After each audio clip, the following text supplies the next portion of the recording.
I'm Stephen Morrissey, Managing Editor of the New England Journal of Medicine, and I'm here with Sharon-Lise Normand, a professor of healthcare policy and biostatistics at Harvard Medical School and the Harvard School of Public Health.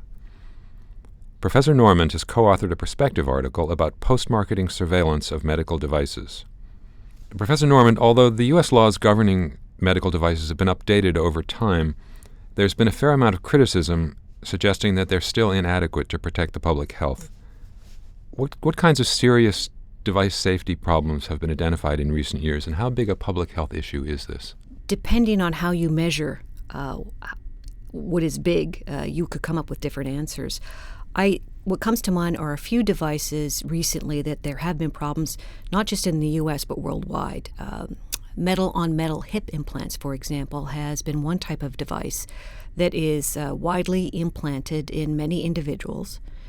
It's increasing in terms of the people who are getting it because the population's aging and more people have osteoarthritis, and sometimes because of obesity, younger patients are being implanted in it. And that was a device in which the metal ions were sort of destroying the tissues at the site of the implant. And that was a problem where there were recalls and interchanges among various countries in terms of their regulatory agencies. So the UK, Australia, and the US had lots of discussions about these metal-on-metal hip implants in general. And they really were quite painful, and there was a warning out. That's one broad class, and there I think it's a big public health issue because so many people are implanted with these devices, and they live there a long time. They're supposed to stay for about 10 years, and because they're implanting them in younger patients, they could be implanted for a longer time. So that's one type. We've had problems with, I think it was in 2006, with drug-eluting stents.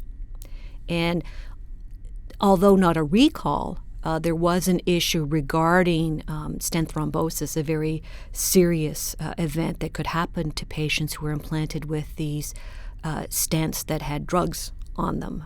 And so the 2006 that saw, again, worldwide, it was first raised in a conference in Spain. And then the American College of Cardiology, the American Heart Association, lots of different professional societies brought that to bear. And then, of course, we have the implantable cardiac defibrillators, and we've got leads that are failing. And again, that's something that has a big potential population. And I think it's probably more important, although we care mostly about the U.S., I think it's important to emphasize that these are worldwide problems now. These are really technologies that device manufacturers are marketing worldwide. And in the U.S., you recently spent some time at the FDA. Do you agree with their critics that device regulation needs to be enhanced? Yes, the regulation could be enhanced. For example, I think most people are aware that there is no unique device identifier currently available. Unlike drugs, where there are national drug codes that are these very long numbers that are able to identify the make, the model, the dose, whether it's a pill packet or powder, those types of identifiers aren't available for devices. So we do need some regulation in order to actually track who gets what. From a public health standpoint, not from a manufacturer standpoint, but really to understand from a public health viewpoint who gets what, so that we could follow up in terms of surveillance. There are issues regarding how devices get approved. That issues have been raised about there's basically two pathways for approval for devices, and those are pre-market approval, and then there's something called a 510K pathway. The reason that a manufacturer's device goes into one of those two pathways, although it may seem clear, sometimes it's not clear at all. So I think the regulation governing those pathways and determining how a device gets to market probably needs more clarity. And then there are other issues about follow-up and things such as that. You mentioned the 510K process, whereby Class 2 devices and also some Class 3 or high-risk devices are approved on the basis of their similarity to previously approved products. And that pathway, as you call it, has come under increased scrutiny. Last year, an Institute of Medicine committee recommended scrapping it entirely. What's your view of that process? So I don't think it needs to be scrapped entirely. So that's the first thing. There's some smart and thoughtful aspects of that pathway that should be retained. For example, there are predicate devices that currently exist on the market, and will a device manufacturer, every time they make a small change to a particular device, does it need to go through that whole approval pathway? And I think the answer is no. I mean, there are some changes that are predictable that wouldn't require that much new clinical evidence, let's say. However, it also depends on how old the data are in which the predicate device has been approved. So we know technology changes, drugs get better. Importantly, the best medical therapy has changed from the time a particular device has been on the market when a new device comes to market. And so determining what the comparison group is for a new device versus, that is a 510K process versus an entirely new first-in-human device, we could worry about sort of what pathway we take. But when you're looking at something that's similar, one needs to think, has therapy improved so much? And so much could be just 6 months in terms of needing to undergo more scrutiny, more clinical detail, more collection of data. And so I think thoughts in terms of what are the key features of a device that make it look like a predicate device. So there could be engineering characteristics, there could be the population in which it's applied, it could be ease of use. So those are features, and I'm not sure practically how you measure something to say it is like a predicate device. The FDA has measures. I cannot tell you what those measures are. But once you do that, then you also ask the question in terms of, is the comparison relevant? Has practice changed enough that we need to really collect new data? And because we don't have currently in the U.S. A method to look at safety issues associated with devices that are currently marketed, it's hard to sort of determine, is this the right pathway to take in some instances. You mentioned earlier the lack of unique device identifiers, or UDIs, as one of the key obstacles to monitoring the safety of devices. What's happening on that UDI front, and if we make progress, what will it mean in terms of improving safety? So my understanding, it's sitting in the Office of Management and Budget right now in terms of trying to, there's been lots of enthusiasm. It's sitting down. Something's going to be reconciled soon in terms of my understanding of the legality of things. In terms of the FDA moving forward, they are currently funding projects to look at demonstration projects of these unique device identifiers. I happen to know that because I actually have one of those particular projects. Cornell University has also been awarded a project from the FDA, a contract to study how to actually implement a UDI, a unique device identifier. So with that said, there is movement. I would hope that this regulation gets passed very quickly in terms of actually getting the manufacturers and everybody else on board with implementing the UDI. One way to amass that information would be through device registries, which you also write about, and you suggest that we will need sound methods and practical tools for using registry data to monitor safety. Are those tools being developed? What kind of challenge is that? So the tools are being developed. There are tools from various fronts. You can think of various aspects of a medical device where one would need different scientific algorithms and structures in order to infer various aspects about the device. So there are going to be algorithms, software algorithms, if we're talking about monitoring. We think about telemetry and telemedicine and monitoring information. And how do you take information from a person that are, many, many measurements in real time? How do you take that information, massage it, and get a signal in order to predict something?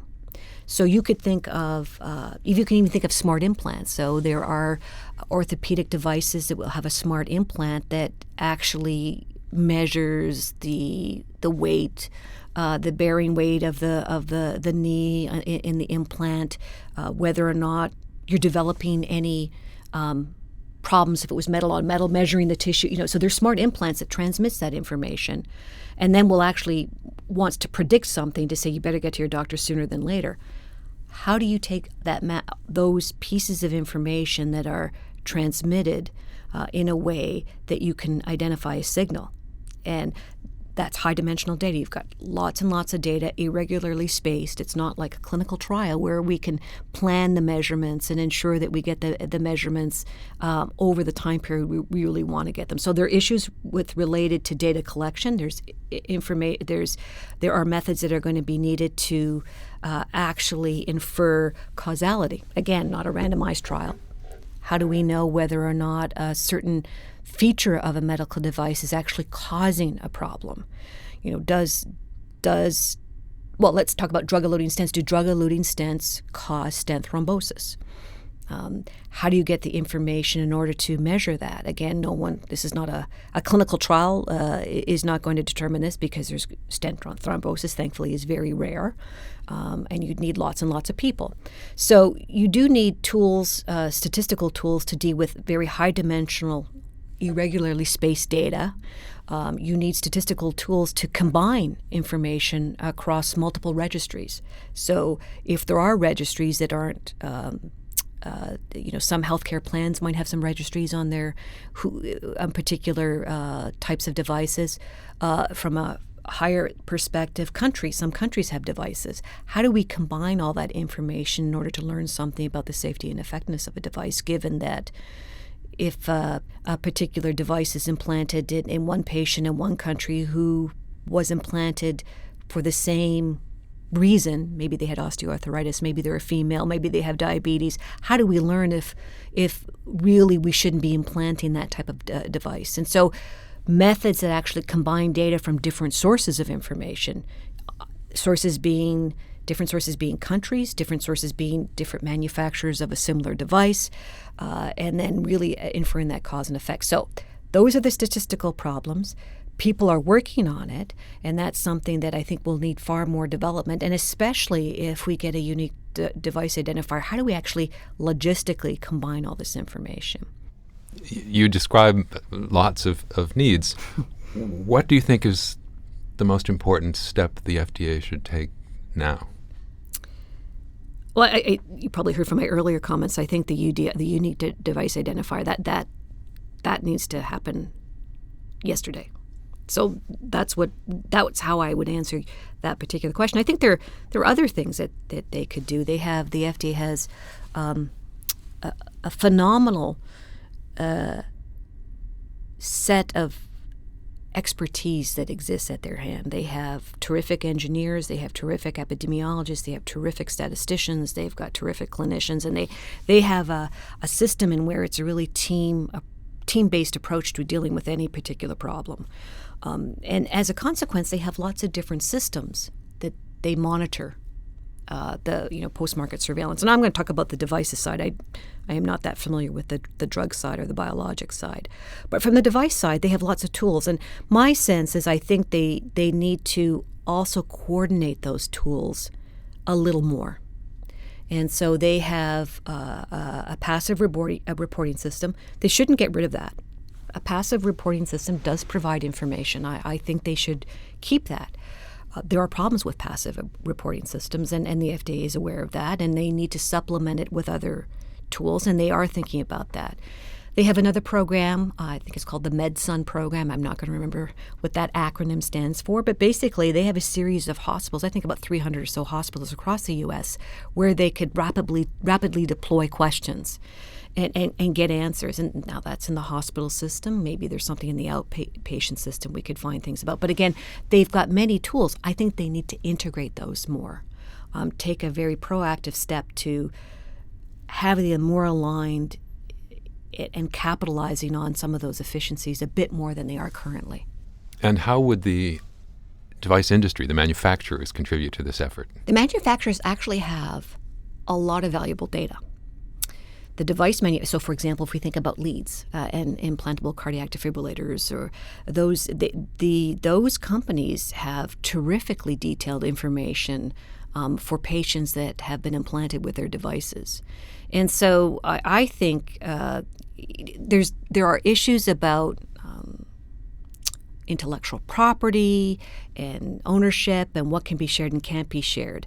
I think that there is a way to get around those issues. I think it would be really beneficial to both the manufacturers, to the FDA, to academics, and most importantly to patients, if the manufacturers were able to contribute that data to some independent source. I don't care who it is, but some independent source where one could utilize that information across a broad spectrum of patients and proceduralists or providers who, again, implantable devices that actually do that. Because if they could contribute data in a way that wouldn't interfere with any of their intellectual property rights, which I think they can, I think that would enormously help to learn more about how devices are performing in the post-market setting. What should primary care physicians and other frontline clinicians know about their patients' implantable devices? What should their role be in post-marketing surveillance? I'm glad you said primary care physicians. For many implantable devices, it'll be a proceduralist that does it. And primary care physicians obviously follow up on their patients. But I think sometimes the discussion between the primary care physician and the actual operator or proceduralist or individual who implants the device, I think there needs to be much more discussion there. I think that they need to know what their patients received. They need to know the details about that. And in particular, were different components mixed together for a particular implant? They need to know if it needs to be replaced. These are discussions that often perhaps the proceduralist will have with the patient about when it needs to be replaced, but decisions with patients may have changed from the time they were initially implanted and it needs to be replaced. And so I'm thinking about, let's think about ICDs in particular. Those are things that over time, once the patient has had that particular implant, things may have changed in their life. They may have it changed so that they feel like they don't want a replacement. And so again, primary care physicians really need to be part of the discussion. Thank you, Professor Normand. Thank you very much.